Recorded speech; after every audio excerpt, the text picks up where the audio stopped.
And I thought the Packers had a good trade. I mean, a good draft. And again, you have to throw the trade in there for Aaron Rodgers.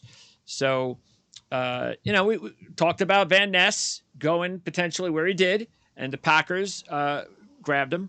The tight ends went pretty fast. We have Meyer and Laporta. Musgrave came not too much after that. Matter of fact, they go 2 tight ends with Musgrave and Kraft in the third.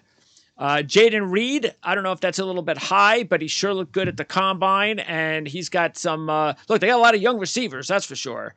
But there were a lot of talented ones. I don't understand using a 5th-round pick on Sean Clifford. That makes that was that was bizarre. Sense. That was bizarre. Other than that, Carl Brooks, I don't understand. By the way, they have him at linebacker. I don't understand, where does he fit? And I was surprised he lasted into the 6th round.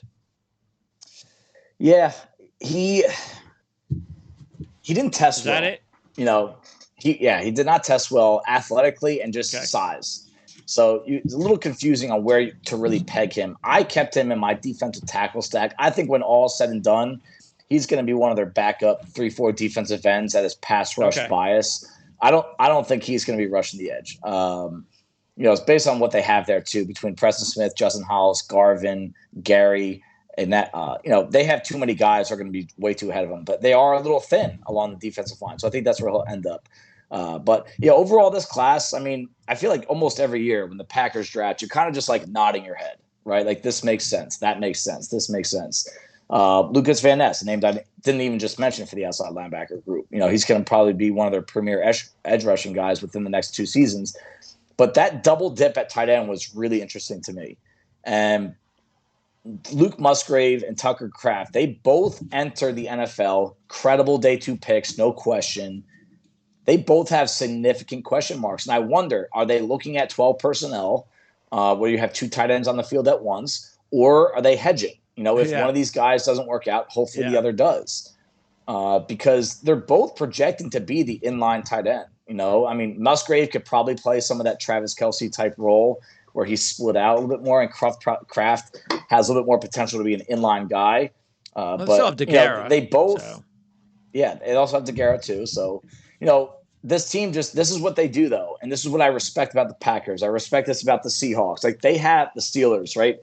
They have a template, and they just followed every single year. And this has worked out for them for the most part, right? We're going to see if it works without Aaron Rodgers in your picture.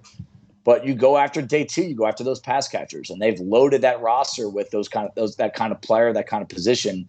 And we'll have to see if it works with the new quarterback. 5 receivers they added, 3 wide receivers and 2 tight ends. So, I mean, you look at it with Watson, Doubs, Reed, Wicks, Dubose, and Toure. And even if you want to, I'll just throw in Bo Melton, why don't we? Those 7 guys I mentioned, they're all first, second-year players. Yep. So that's a lot of. But then again, you got Jordan Love, and kind of rebuilding here. But they don't have to rebuild long. This is a quick rebuild.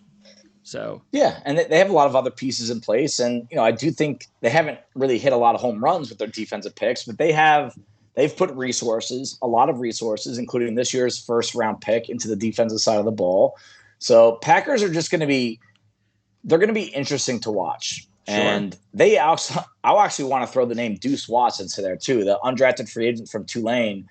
He was one of I think he actually ended up, if I remember correctly, my number 1 or number 2 graded receiver that didn't go drafted.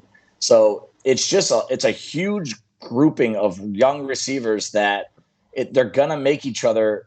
Some of these guys are getting cut next year. If you need a young receiver, after training camp, you're around the league, I can guarantee you're going to be looking at who Green Bay tries to put on their practice squad or who they cut loose. And, was it the best usage of resources? I don't know, especially if you're going to be a team that puts a lot of 2 tight end packages on the field.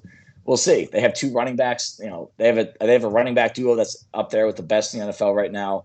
So, I think they did their best to supply help for Jordan Love to create competition on the roster. But it's just, I could see this team winning 3 games next year. I could see them winning 10. It's going to be a really hard thing to project with these guys. Yeah, I don't know about 3 games, but that would mean Jordan Love is a disaster. And he might be. He could be, I guess. Were you surprised also that Lou Nichols got drafted? Yeah, just the size. You know, he was so off the charts with size. Like, I'm wondering if they're going to use him as a return specialist type. But, you know, I don't get surprised by anything. Well, look, I mean, overall, though, throw out the size. Let's see. Just even my notes. He led the nation in 2021 with 1,848 rushing yards, 16 touchdowns. Yep. He had 40 receptions. He was the MAC Offensive Player of the Year. Led the nation with a 142.1 rushing average and 26.2 rush attempts. He was the MAC Freshman of the Year in 2020. So, and this was going into last year. So he was very good at the MAC. But then you throw in the fact, like, you know, a little bit of size limitations. Even though he was, I think, weight-wise, he carried it well. I think, you know what? I'm actually thinking about a different prospect right now. He's one of the guys that measured in really well. No, he measured in at over 220 pounds. He was 5'10", 220. I'm thinking about something else, another guy from last year. I'm thinking about the kid from Western Michigan. Lou Nichols, he's a bruiser that fits the same exact profile as A.J. Dillon. And A.J. Dillon is a guy that at some point they're not going to be able to afford. So I think one of these guys between Aaron Jones and A.J. Dillon will not be there next year. So I think Lou Nichols comes in right away and gives them a look for an entire season to say, hey, you might be our number 2 guy with one of these others, A.J. Dillon or Aaron Jones.